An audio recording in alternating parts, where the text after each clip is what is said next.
আর মাত্র কিছুদিন বাকি কৌশাম্বী ও আদ্রিতের বিবাহ। ইতিমধ্যেই ঠিক হয়ে গেছে সব কিছু।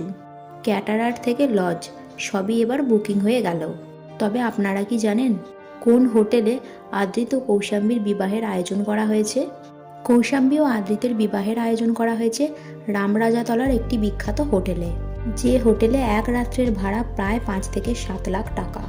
বিবাহ মণ্ডপ এবং ভেতরের ডেকোরেশন এবং মেনুর খরচ বাদে শোনা যাচ্ছে জারবেরা, অর্কিড এবং গোলাপ দিয়ে সাজানো হবে বিবাহের মণ্ডপ।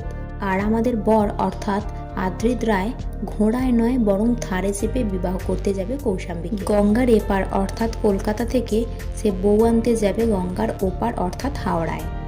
আর এইদিকে বিবাহের রিসেপশনের আয়োজন করা হয়েছে কলকাতার বিখ্যাত আইটিসি রয়্যাল বেঙ্গল হোটেলে, যেখানে বিরাট জাঁকজমক করে পালন করা হবে কৌশাদ্রিতের রিসেপশন পার্টি। শোনা যাচ্ছে এই পার্টিতে নিরামিষ এবং আমিষ 2 আইটেমই থাকবে। তবে কৌশাম্বী আগের থেকেই বলে দিয়েছে বিরিয়ানি এবং ফিশ ফ্রাই অবশ্যই থাকবে। প্রতিজনের নিরামিষ প্লেটের খরচ পড়েছে 2000 থেকে 2200 টাকা পর্যন্ত এবং আমিষ প্লেটের খরচ পড়েছে 2500 থেকে 2700 টাকা পর্যন্ত।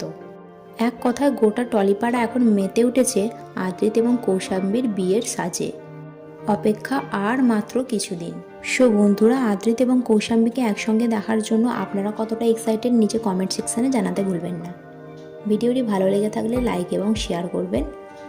আর এই ধরনের নতুন আপডেট পাওয়ার জন্য চ্যানেলটিকে সাবস্ক্রাইব করতে ভুলবেন না।